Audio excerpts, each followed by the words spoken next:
Hello students, it's me Priyanka Tyagi, your economics teacher. Welcome back to you all in Priyanka Tyagi's tutorial. So lastly in chapter 5 of microeconomics, that is production function, we were studying the topic production. So production is a transformation of input into output. Example, input of sugarcane, capital, labor are used to produce sugar. Then we discuss about production function.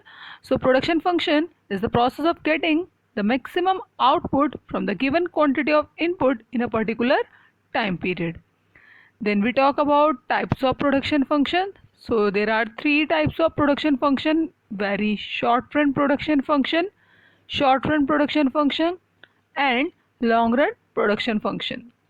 Then we talk about the types of factors. So there are two types of factors: fixed factor and variable factor. Fixed factor are those which do not change during the short period of time.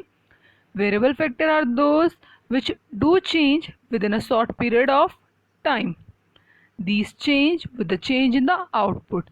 Example of fixed factor are machinery, building, while the example of variable factor are labor, raw material.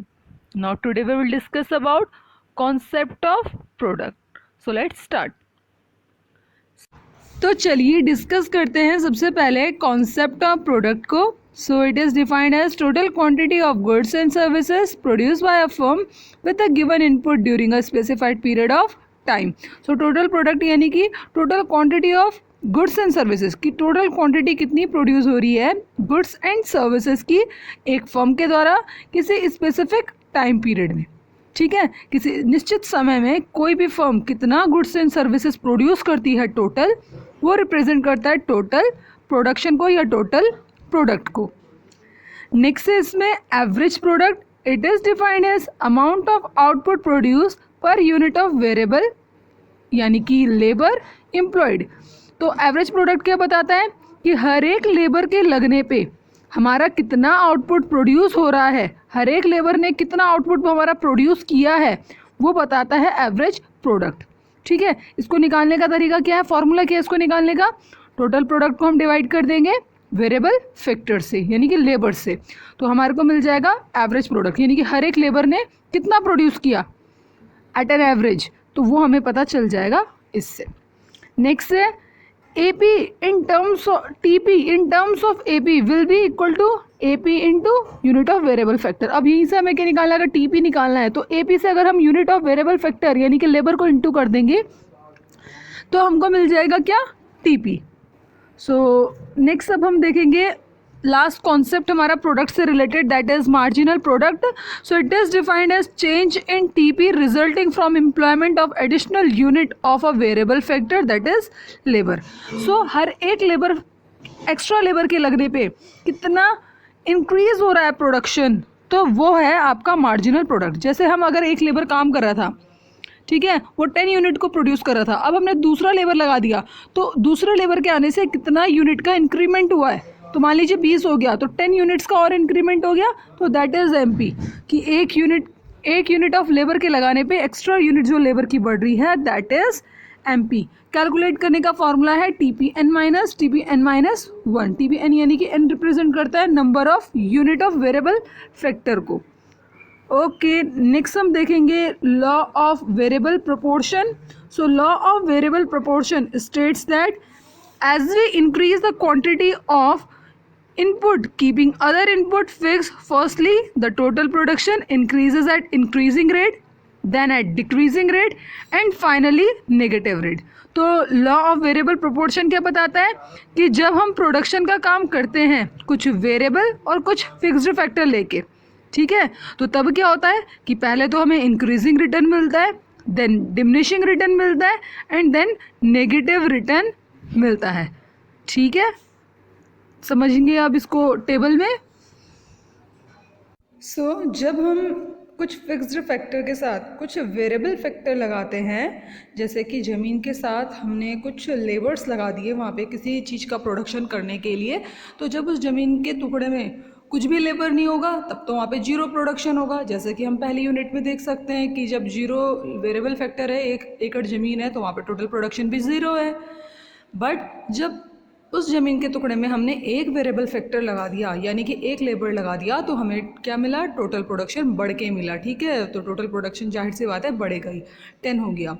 फिर हमने जब क्या किया, उसी ज़मीन के टुकड़े में 2 लेबर लगा दिए, तो अब वहाँ पर ज़्यादा लेबर हो गए तो ज़्यादा अच्छे से काम करेंगे, तो हमारा जो प्रोडक्शन है वहाँ पर 10 से सीधा 30 हो गया, इंक्रीजिंग रिटर्न हमें मिल गया। तो जब हम किसी ज़मीन के टुकड़े में या किसी फिक्स्ड फैक्टर के साथ जब कुछ वेरिएबल फैक्टर ऐड करते हैं तो सबसे पहले हमें मिलता है इंक्रीजिंग रिटर्न, जो कि हम देख सकते हैं हमें फर्स्ट 3 यूनिट्स यानी कि 0, 1, 2, 3 में हम देख सकते हैं कि इंक्रीजिंग रिटर्न मिल रहा है जब हम कुछ फिक्स्ड के साथ कुछ वेरिएबल ऐड करते जा रहे हैं।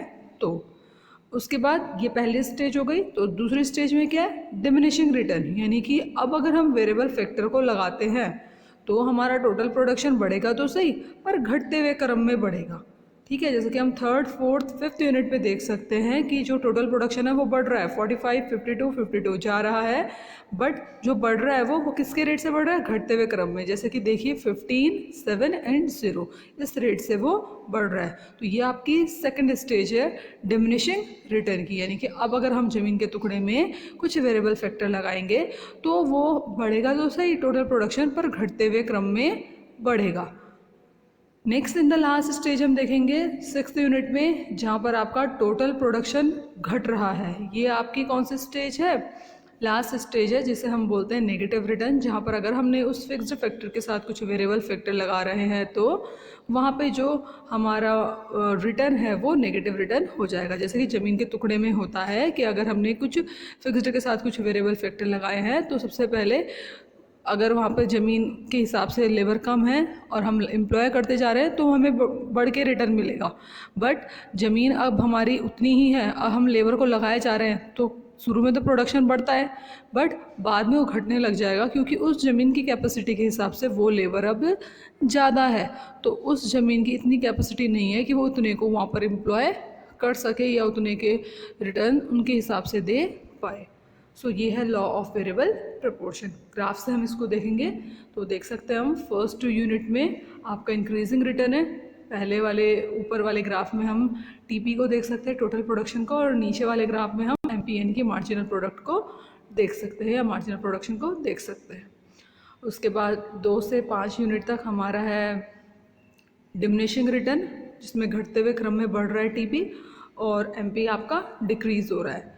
जहाँ पर टीपी फिर फॉल कर गया तो एमपी वहाँ पे नेगेटिव चले गया। तो ये 1, 2 और 3 फेजेस हैं इसकी चाहे आप इनके स्टेजेस भी बोल सकते हैं।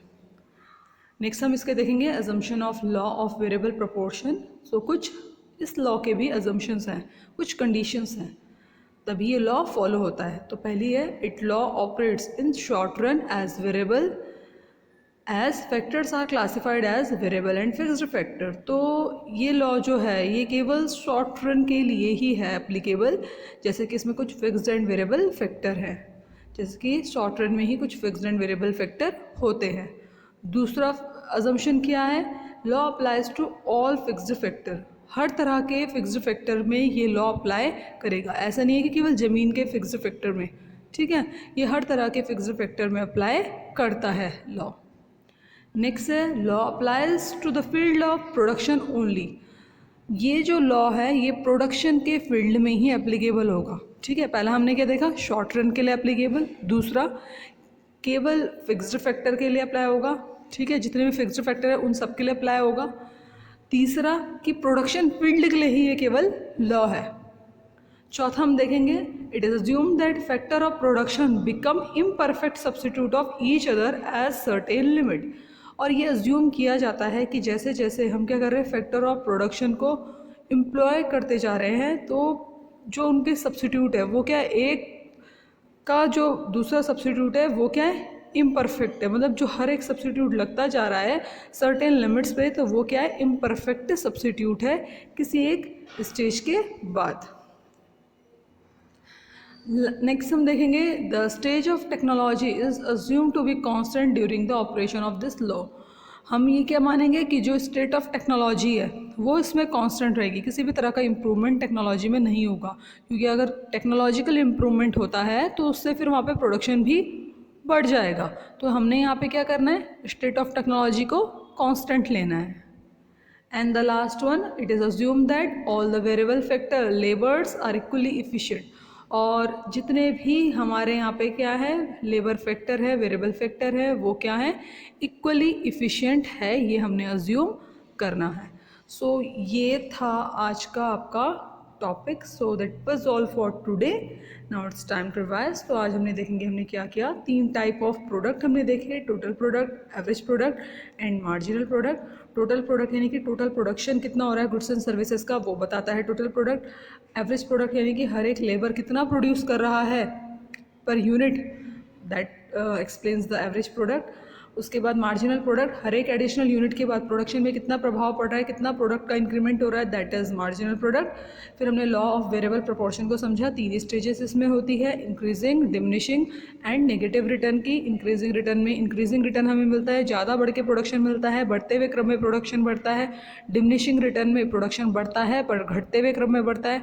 और नेगेटिव रिटर्न में जो प्रोडक्शन है आपका वो नेगेटिव चले जाता है, घटने लग जाता है। ग्राफ की मदद से हमने उसके बाद उसको समझा था। एंड लास्ट हमने देखे थे कुछ अजम्पशंस। तो अजम्पशन थे कि शॉर्ट रन में ही एप्लीकेबल होता है, फिक्स फैक्टर में अप्लाई होता है, प्रोडक्शन में ही अप्लाई होता है केवल, और जो फैक्टर्स हैं वो इम्परफेक्ट सब्स्टिट्यूट होते हैं एक दूसरे के। नेक्स्ट हमने देखा था तो जो स्टेट ऑफ टेक्नोलॉजी है उसे हमने कांस्टेंट अज्यूम करना है। एंड जितने भी वेरिएबल फैक्टर है वो सभी क्या है, इक्वली एफिशिएंट हैं, सभी बराबर इफ़िशिएंट है, ये हमने अज्यूम करना है। So that was all for today. Thank you and please do like, share and subscribe to my channel if you do like my videos. Thank you.